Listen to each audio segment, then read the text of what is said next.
சூட்சமம் கொல்ல பிறந்தானே. அசுரனை போரில் அம்பால் 2ஆய் பிளந்தானே.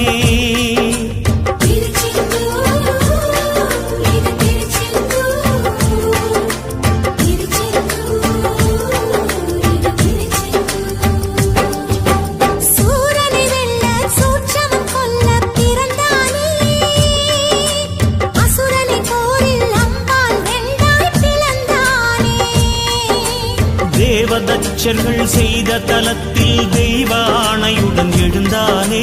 நந்தி மயிலும் சேவ